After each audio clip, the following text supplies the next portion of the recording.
Bismillahirrahmanirrahim. Assalamualaikum warahmatullahi wabarakatuh. Innal hamdalillah nahmaduhu wa nasta'inuhu wa nastaghfiruh wa na'udzu billahi min shururi anfusina wa min sayyiati a'malina. May yahdihillahu fala mudilla lahu wa may yudlil fala hadiya lahu. Wa ashhadu an la ilaha illallah wahdahu la syarika lahu wa ashhadu anna Muhammadan abduhu wa rasuluh. Faqala ta'ala ya ayyuhalladzina amanu taqullaha haqqa tuqatih wa la tamutunna illa wa antum muslimun. Ya ayyuhan nasu taqu rabbakumul ladzi khalaqakum min nafsin wahidah wa khalaqa minha zawjaha wa batha minhuma rijalan katsiran wa nisaa'a واتقوا الله الذي تساءلون به والأرحام إن الله كان عليكم رقيبا. يا أيها الذين آمنوا اتقوا الله وقولوا قولا سديدا يصلح لكم أعمالكم ويغفر لكم ذنوبكم ومن يطع الله ورسوله فقد فاز فوزا عظيما. أما بعد. Ikhwati, para santri dan santriwati yang dimuliakan Allah Subhanahu wa taala, mari kita di awal pertemuan ini bersama-sama memuji dan bersyukur kepada Allah Subhanahu wa taala yang telah melimpahkan kepada kita kenikmatan yang begitu besar. Kenikmatan iman dan Islam, termasuk kenikmatan yang terbesar juga nikmat diberikannya kita taufik untuk menuntut ilmu agama. Kenapa? Ini termasuk kenikmatan yang sangat besar, karena begitu banyak orang menginginkan untuk belajar ilmu agama, akan tetapi sedikit yang diberikan taufik dan hidayah oleh Allah Subhanahu wa taala untuk bisa belajar ilmu agama. Dan ini sangat mahal. Dan seseorang ketika Allah Subhanahu wa taala memudahkan dia untuk belajar agama, maka sesungguhnya orang ini diinginkan kebaikan oleh Allah Subhanahu wa taala. Kebaikan bukan hanya kebaikan di akhirat saja, akan tapi kebaikan di dunia dan di akhirat. Sebagaimana Nabi sallallahu alaihi wasallam bersabda, "Man yuridillahu bihi khairan yufaqihuhu fid din." Siapa atau barang siapa yang dikehendaki oleh Allah Subhanahu wa taala kebaikan, dan kebaikan di sini umum, bukan hanya kebaikan nanti di akhirat, akan tetapi kebaikan di dunia dan di akhirat, maka Allah Subhanahu wa taala akan memudahkan dia untuk bertafakuh di dalam agamanya, untuk belajar agamanya dengan baik. Maka nikmat ini patut kita syukuri. Ikhwas sekalian, anak-anakku, santriwan dan santriwati dimanapun berada, salawat serta salam kita curahkan kepada Nabi kita, Nabi Muhammad sallallahu alaihi wasallam, kepada keluarganya, para sahabatnya, dan semua umatnya senantiasa mengikuti sunnah-sunnah beliau sampai akhir zaman. Baik, anak-anakku, santriwan dan santriwati dimanapun berada, insyaallah kita akan membahas dalam kesempatan ini tentang adab-adab menuntut ilmu. Adab-adab menuntut ilmu. Dan pembahasan ini Ustaz ambil dari Kitabul Ilm. Kitabul Ilm yang ditulis oleh Syekh Muhammad Shalih Al-Utsaimin rahimahullahu taala. Kitab yang akan pembahasan kita yang akan kita bahas pada kesempatan ini diambil dari Kitabul Ilm yang dikarang oleh Syekh Muhammad bin Shalih Al-Utsaimin rahimahullahu taala. Kenapa kita membahas tentang pembahasan ini, yaitu pembahasan adab-adab dalam menuntut ilmu? di awal pertemuan kita atau di masa perkenalan ini sangat penting adanya, anak-anakku sekalian, sangatlah penting dikarenakan seseorang yang ingin menuntut ilmu harus mengetahui adab-adabnya terlebih dahulu. Supaya apa? Supaya dia mudah dalam menuntut ilmu, supaya dia tidak salah jalan dalam menuntut ilmu. Karena berapa banyak orang yang menuntut ilmu berlama-lama di pesantren, mungkin 6 tahun, 7 tahun, bahkan lebih daripada itu, akan tetapi ilmu itu hanya sampai pada lisan atau kerongkongan, namun tidak sampai pada hati mereka. Ini disebabkan karena apa? Disebabkan karena tidak tahunya terhadap adab-adab menuntut ilmu. Maka insya Allah pembahasan kita kali ini adalah tentang adab-adab menuntut ilmu, dan Ustaz harap semuanya bisa menyimak dengan baik karena ini sangatlah penting. Baik, langsung saja ikhwan sekalian, kita masuk dalam pembahasan kita. Sebelum kita masuk ke dalam adab-adab penuntut ilmu, maka kita harus mengetahui terlebih dahulu apa sih yang disebut dengan ilmu itu. Apa yang disebut dengan ilmu an-nafi', ilmu yang bermanfaat itu? Apa yang disebut dengan ilmu syar'i, ilmu agama? Apa yang disebut dengan ilmu agama? Nah, ini harus tahu nih. Agar apa? Agar kita paham, ternyata ilmu agama itu ini dan ini. Tidak salah paham nanti. Apa itu ilmu agama? Ilmu syar'i atau dikatakan ilmu nafi'. Ilmu agama, anak-anak sekalian, atau ilmu syar'i ini berarti ilmu yang turun dari Allah dan Rasulnya. Ilmu yang berasal daripada Al-Quran dan Sunnah. Nah, ini yang disebut dengan ilmu agama. Banyak turunannya. Ada ilmu fikih. Ilmu fikih berasal daripada Al-Quran dan Sunnah. Ilmu akidah, ilmu hadis, ilmu tafsir, dan lain sebagainya. Nah, jadi yang disebut dengan ilmu agama atau ilmu syar'i itu ilmu yang Allah turunkan, ataupun ilmu yang berasal daripada Al-Quran dan Sunnah, daripada petunjuk dan hidayah. Nah, ini disebut dengan ilmu agama. Baik. Setelah kita mengetahui apa yang dimaksud dengan ilmu agama, maka agar kita semangat di awal pertemuan ini, mari kita sama-sama anak-anak sekalian untuk mengenal atau mengetahui beberapa keutamaan ilmu agama itu dan keutamaan orang yang mempunyai ilmu. Agar apa? Agar kita termotivasi. Semoga kita berharap semoga Allah Subhanahu wa taala memudahkan kita dalam menuntut ilmu agama dan menjadikan kita termasuk ke dalam ahli ilm, insyaallah. Adapun keutamaan ilmu agama ini sangatlah banyak disebutkan dalam Al-Quran, disebutkan dalam hadis-hadis Nabi Shallallahu Alaihi Wasallam. Akan tetapi dalam kesempatan ini yang sempit ini, ikhwan sekalian, anak-anakku, santriwan dan santriwati yang semoga dirahmati Allah Subhanahu Wa Taala, dalam kesempatan ini Ustadz mungkin hanya menyebutkan beberapa saja, hanya beberapa keutamaan saja. Yang sejatinya keutamaannya sangat banyak. Akan tetapi yang akan disebutkan dalam kesempatan ini hanya sebagian kecil saja. Ilmu agama yang termasuk keutamaan ilmu agama itu, yang pertama bahwasannya ilmu agama ini warisannya para nabi. Jadi ilmu agama ini apa? Warisannya para nabi alaihi wassalatu wassalam.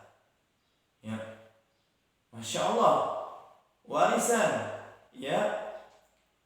Kita kalau dengar kata-kata warisan, kita menunggu-nunggu, kan?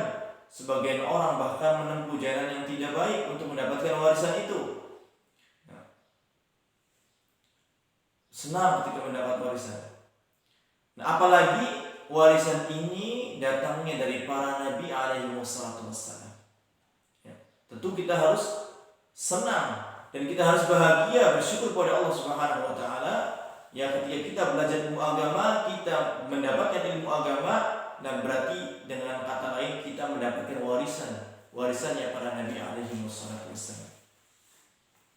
Hal ini ikhwas kalian dasari berdasarkan hadis Nabi sallallahu alaihi wasallam. Ya, Nabi sallallahu alaihi wasallam bersabda, "Innal anbiya'a lam yuwarithu dinaran wala dirhama, wa innama warathul ilma. Faman akhadhahu akhadha bihadhin wafir."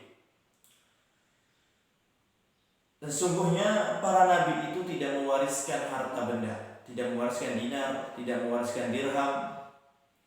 Akan tetapi mereka hanya mewariskan ilmu, dan barang siapa yang mengambil warisan itu, maka sesungguhnya dia telah mengambil bagian yang sangat besar.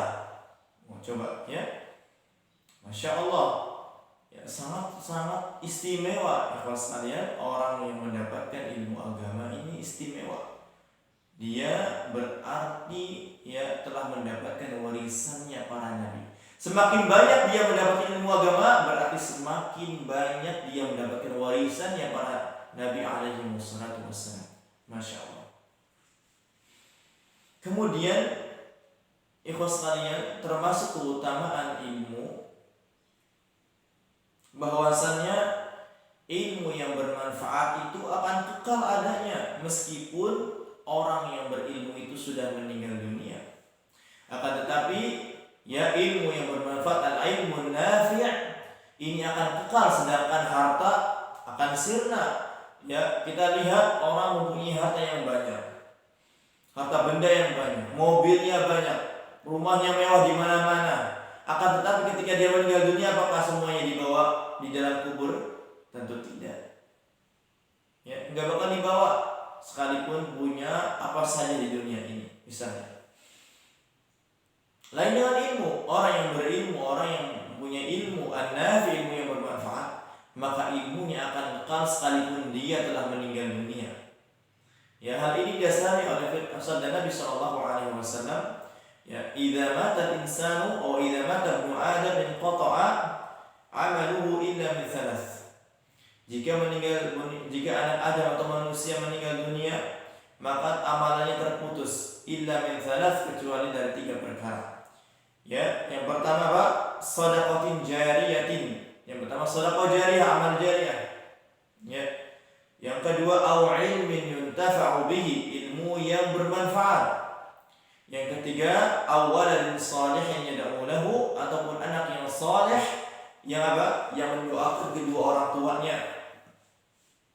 Dan kita harap, adik-adikku semuanya, anak-anakku, kita harap dengan kita belajar ilmu agama ini, kita mendapatkan ilmu yang bermanfaat, kita menjadi anak yang soleh, dan kita juga bisa beramal-amal jariah, sehingga apa? Sehingga apa yang kita lakukan di dunia ini akan terus mengalir pahalanya meskipun kita sudah meninggal dunia. Masya Allah ya. Jadi itulah perbedaan ilmu ya an-nafi' dengan harta. Ya, harta akan sirna walaupun sebanyak misalnya gunung Irian Jaya, Jaya Wijaya di sini yang tertinggi di Indonesia, Puncak Jaya Wijaya misalnya. Walaupun memiliki gunung sebesar itu, ya harta sebesar itu, akan tetapi ya harta itu akan sirna ketika pemiliknya meninggal dunia atau sebelum pemiliknya meninggal dunia. Kemudian termasuk keutamaan ilmu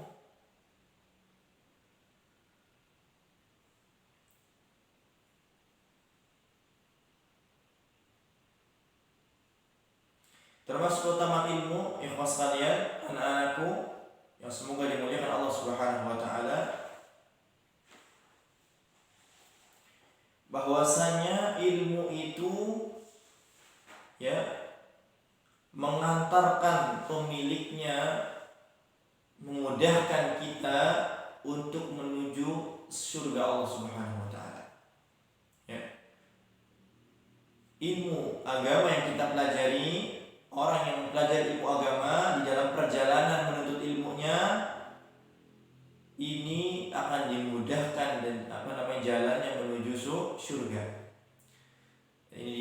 sebagaimana sabda Nabi sallallahu alaihi wasallam, "Man salaka tariqan yaltamisu fihi 'ilman, sahalallahu lahu bihi tariqan ilal jannah."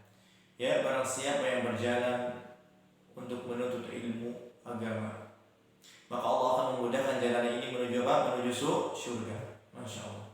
Dimudahkan, dibentangkan jalan menuju surga. Ya, nah itu termasuk utama ilmu agama.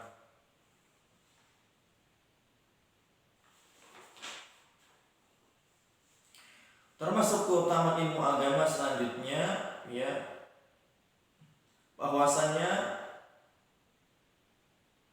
orang yang menuntut ilmu agama, orang yang dimudahkan untuk mencari ilmu agama, ini berarti atau ini suatu tanda bahwasanya Allah menginginkan kebaikan dia di dunia dan akhirat. Ulangi lagi, ya, Ustaz ulangi lagi. Orang yang dimudahkan oleh Allah Subhanahu wa taala untuk menuntut ilmu agama, al-ilmu nafi', ini suatu pertanda, ya, bahwasanya Allah menginginkan kebaikan untuk dia di dunia dan akhirat. Ya. Dan ini akan menjadi keberkahan bagi orang tuanya, orang tua santri.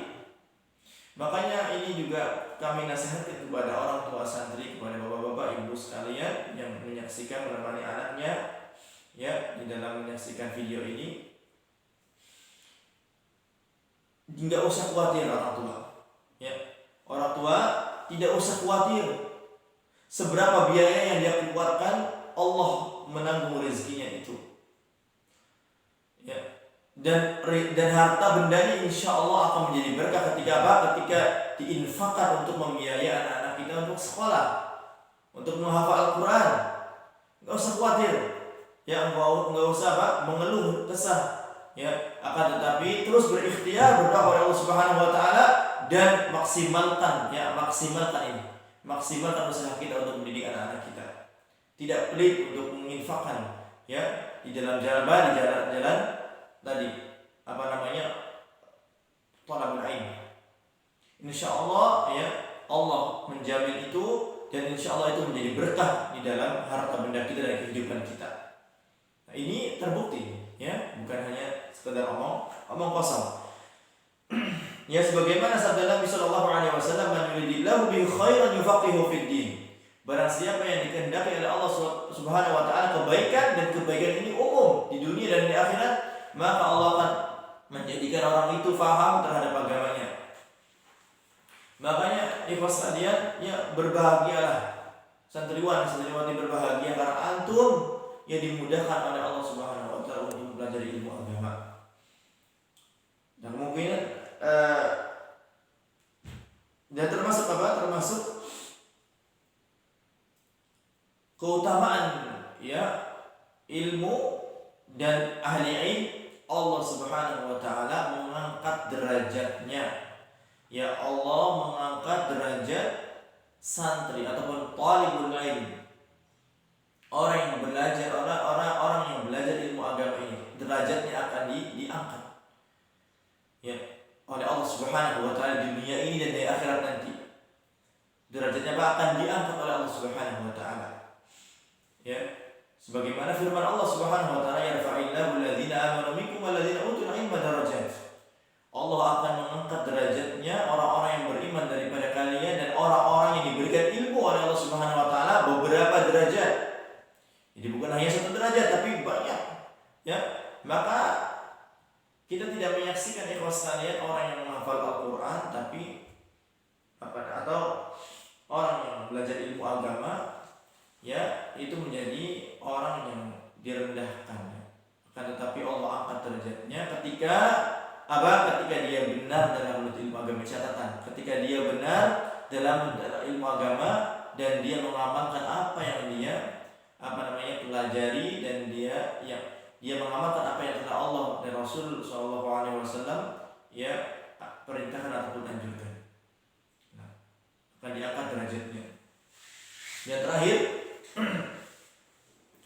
terakhir Mas kalian, sebelum kita berpindah ke topik, ke judul yang lain, ya, termasuk keutamaan ilmu itu, orang yang berilmu itu bagaikan cahaya. Ya, bagaikan apa? Cahaya, atau ilmu itu bagaikan cahaya yang menuntun orangnya, ya, yang menuntun pemiliknya yang menuju jalan yang benar. Berbeda dengan kebodohan. Kebodohan itu kegelapan, ya, kegelapan yang akan menyesatkan orang si pelakunya ini. Orang yang bodoh itu seperti orang yang berjalan dalam kegelapan malam.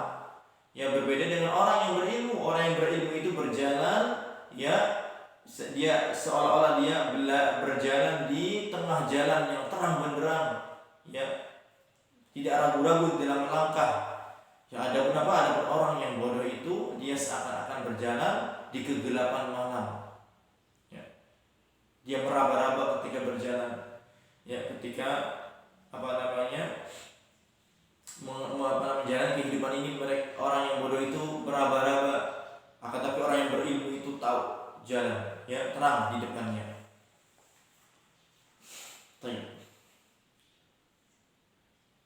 Mungkin itu untuk pembahasan keutamaan ilmu agama.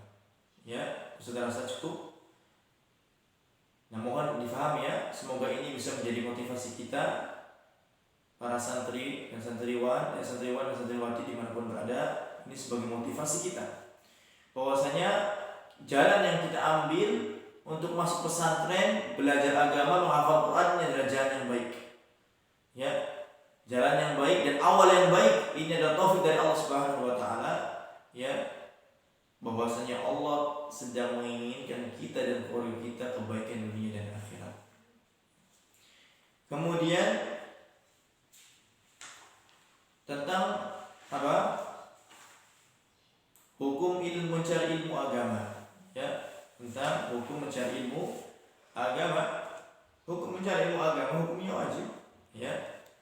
Talabul ilmi fardhatun 'ala kulli muslim. Menuntut ilmu agama itu wajib bagi setiap muslim. Ya. Jadi belajar sholat, memperbaiki bacaan Al-Fatihah, ya, mengetahui hukum puasa, ini hukumnya wajib bagi setiap muslim baligh, ya, wajib hukumnya. Karena bagaimana dia bisa benar melakukan sholatnya tanpa adanya ilmu? Bagaimana dia benar dan sah wudunya kecuali dengan belajar ilmu agama, ya. Maka belajar ilmu seperti ini hukumnya fardhu ain, wajib bagi setiap muslim. Ya. Adapun memperdalam ilmu agama, adapun hukum memperdalam ilmu agama, belajar usul fiqh, belajar mustalah hadis, belajar, ya, bahasa nahwu dan sharaf, ini hukumnya fardhu kifayah. Ya, hukumnya fardhu kifayah. Jadi artinya apa? Kalau seandainya ada sekelompok orang yang telah mempelajari ilmu itu dan itu cukup, maka kewajibannya jatuh, ya, pada sisa yang lainnya. Ya, akan tetapi, ya, kita harus berusaha untuk ikut andil, ikut serta untuk menjadi orang yang menjalankan fardu kifayah. Ya. Baik. Nah, kemudian ikhwas sekalian,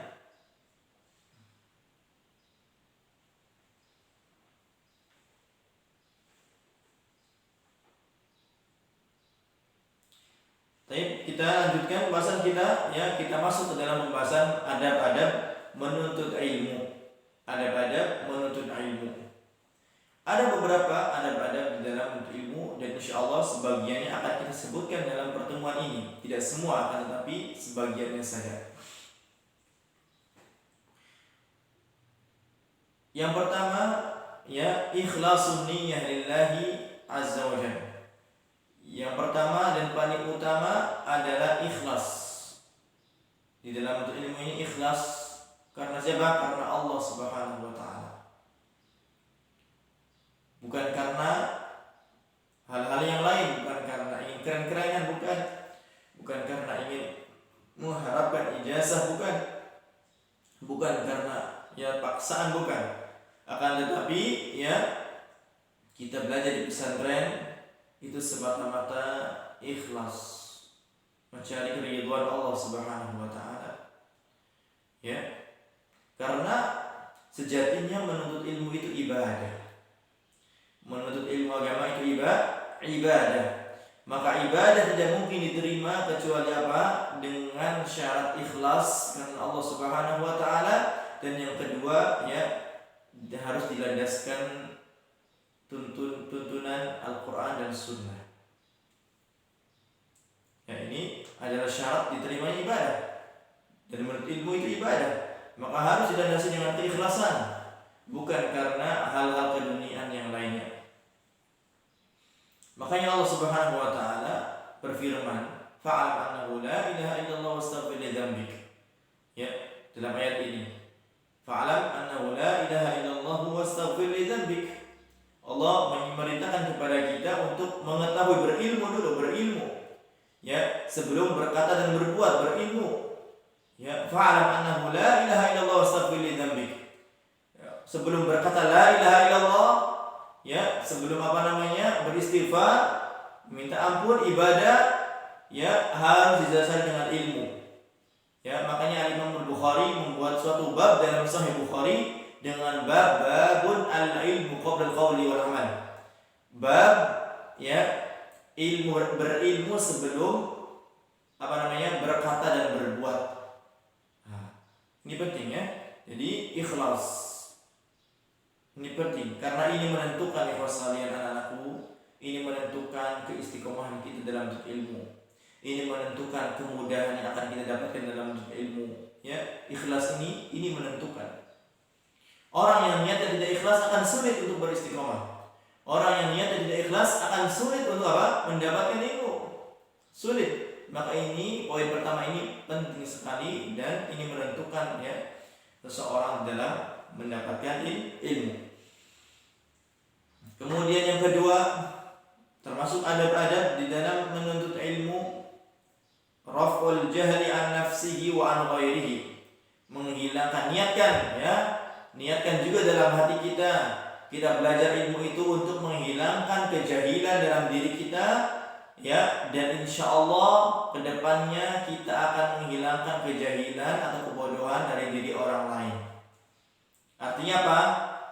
Kita menuntut ilmu ini niatkan juga supaya kita tahu ya ibadah-ibadah, ya, menghilangkan kebodohan dari diri kita. Dan insya Allah setelah kita berilmu, nah kita amalkan ilmu kita kepada masyarakat secara luas, insya Allah. Ya, karena sejatinya manusia itu diciptakan pertama kali keluar dari perut ibunya itu ya dalam keadaan bodoh. Sebagaimana firman Allah Subhanahu wa taala, "Wallahu alladzi akhrajakum min butuni ummahatikum la ta'lamuna syai'an."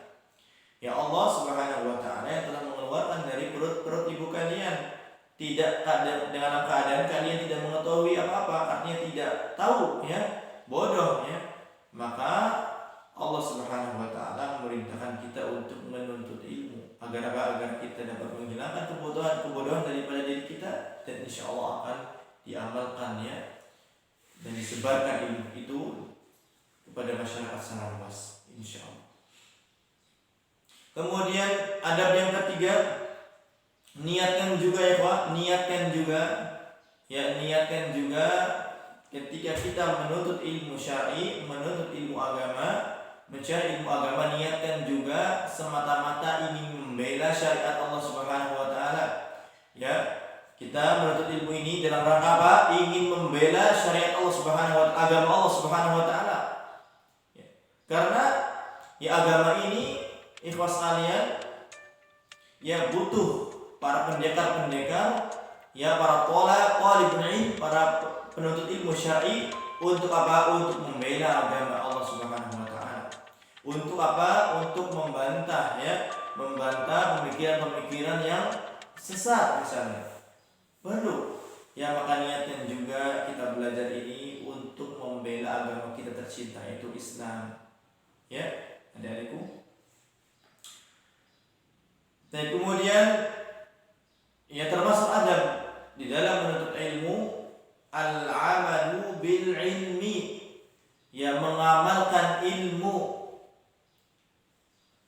mengamalkan ilmu. Karena amalan itu adalah diibaratkan seperti buah, ya, buah ataupun hasil daripada kita menuntut ilmu.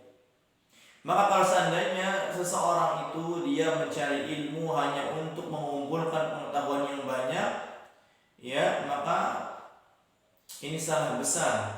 Ya, kita menuntut ilmu semata-mata agar kita bisa mengamalkan ilmu itu. Nah, bukan hanya sekadar keren-kerenan. Wah, saya hafal Quran, saya hafal hadis ini, saya bisa ceramah, saya ini enggak. Ya, menuntut ilmu agama ini semata-mata untuk kita bisa mengamalkannya, ya, supaya kita dekat dengan Allah Subhanahu wa taala dengan mengamalkan ya ilmu-ilmu yang sudah kita pelajari. Maksudnya, ya. Dan orang yang berilmu kemudian dia tidak mengamalkan ilmunya, maka ini dicela oleh Allah Subhanahu wa taala. Sebagaimana orang-orang Yahudi, ya, di dalam surah Al-Fatihah apa? Shiratal ladzina an'amta 'alaihim ghairil maghdubi 'alaihim waladdallin. Ya, ghairil maghdub, orang yang dimurkai. Ya, orang yang dimurkai itu semisal orang Yahudi, orang yang mengetahui namun tidak mau mengamalkan. Ya, ini dibenci oleh Allah Subhanahu wa taala. Ya, maghdubi 'alaihim. Kemudian termasuk adab-adab ilmu, ya, yang perlu kita perhatikan adalah ad-da'wah ila Allah taala.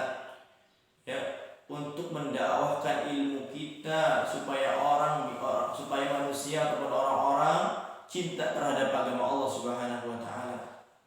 Ya, dan bentuknya dakwah ini sangat luas, ikhwas sekalian. Ya, misalnya antum sudah mondok di sini, ya, kemudian begitu pulang ke rumah dakwah, bukan hanya sekedar ceramah di mimbar, bukan, akan tetapi dakwah dengan akhlak bisa, dakwah dengan tutur kata bisa, dakwah dengan bermuamalah ataupun bergaul dengan masyarakat dengan baik. Ini dakwah semuanya, ya. Jadi dakwah itu luas, bukan hanya sekedar ceramah di mimbar, akan tetapi lebih luas daripada itu, ya. Bisa juga dakwah dengan akhlak, ya, dengan kata-kata yang baik. Kemudian termasuk adab menuntut ilmu, ikhwas kalian. Termasuk adab menuntut ilmu, ya, hendaknya seorang santri, seorang talibul ilmi untuk bersabar di dalam menuntut ilmu. Sabar dan itu, ya, sabar. Karena tidak mungkin seseorang itu mendapatkan hasil atau mendapatkan sesuatu yang diinginkan kecuali dengan sabar. Ya, dengan sabar. Karena ketika antum nanti sudah menjadi santri, antum nanti kegiatannya akan dijadwal semuanya. Dari mulai bangun tidur, setelah tidur, ya, aktivitasnya akan tersusun sesuai dengan jadwal di pesantren. Ya, kemudian antum akan banyak tugas, menghafal Al-Quran, menghafal hadis, menghafal pelajaran yang lain. Ya, tidurnya mulai sedikit, tadinya tidurnya 8 jam, 10 jam, mungkin setelah jadi santri tidur 6 jam, 7 jam. Ya, lebih sedikit. Nah, ini harus berusaha untuk lebih baik lagi. Ya, karena seseorang tidak mungkin, ikhwas sekalian, mendapatkan kemuliaan kecuali dengan sabar. Ya, di dunia ini adalah tempat untuk bersabar. Nanti kita kalau sudah di akhirat, insya Allah kita masuk surga Allah, udah bebas, kita mau apa saja, silakan di surga. Akan tapi selama masih di dunia, ya, terutama penuntut ilmu, itu suatu kewajiban untuk bersabar. Ya, bersabar dan istiqomah.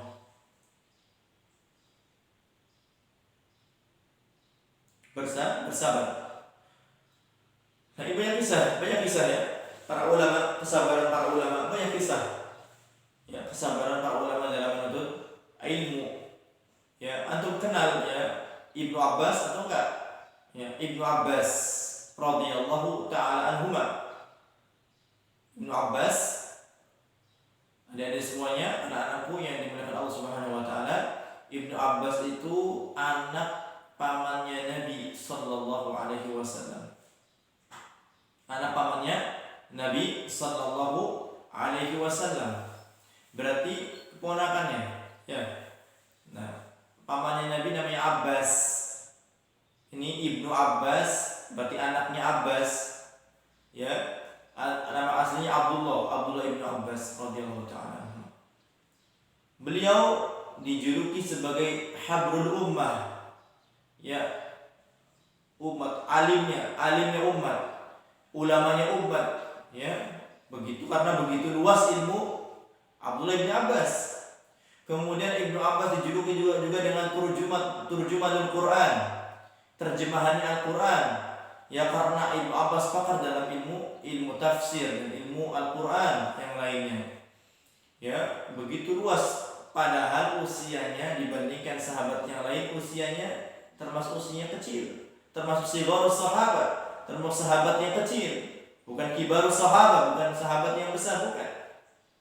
Akan tetapi murid-muridnya dan keilmuannya diakui oleh sahabat-sahabat yang lain. Nah, ini tidak didapatkan ikhwas sekalian kecuali dengan susah payah dan kesabaran. Ya, pada suatu ketika Ibnu Abbas radhiyallahu taala anhuma ingin mendapatkan suatu hadis. Kemudian Ibnu Abbas mengetahui bahwasanya hadis itu ada di seorang sahabat. Ya, kemudian dia datangi rumahnya itu. Dan rela tidur di depan pintu rumahnya sahabat itu untuk apa? Untuk mendapatkan satu hadis. Dan Ibnu Abbas itu ditanya bagaimana mendapatkan ilmu ya segitu banyaknya. Kemudian Ibnu Abbas mengatakan apa? Yani biqalbin aqul lisanin sa'ul wa qalbin aqul wa badanin ghairi malul. Caranya dengan apa? Dengan lisan yang senantiasa bertanya ketika tidak faham, wa qalbin aqul, dengan hati yang selalu faham, ya, berfikir. Kemudian yang ketiga, wa badanin ghairi malul, dan badan yang tidak pernah bosan, sabar terus untuk menuntut ilmu. Nah, kita lanjut ya. Kemudian termasuk ada menuntut ilmu.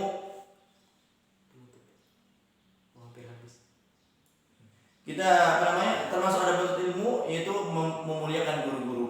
Ya, kemudian termasuk ada menuntut ilmu atau masuk dari kitab wa sunnah, berpegang teguh kepada Al-Quran dan Sunnah. Kemudian ya termasuk ada menuntut ilmu berusaha keras untuk memahami Al-Quran dan Sunnah. Mungkin itu yang bisa kita sampaikan anak-adikku, anak-anak sekalian dimanapun berada, santriwan-santriwati. Kami harap video ini ditonton ya, diikuti dari awal sampai akhir. Kita akhiri ya, wassalamualaikum warahmatullahi wabarakatuh wa ala alihi wasallam walhamdulillahirabbil alamin. Subhanakallahumma wa bihamdika asyhadu an la ilaha illa anta astaghfiruka wa atubu ilaik. Assalamualaikum warahmatullahi wabarakatuh.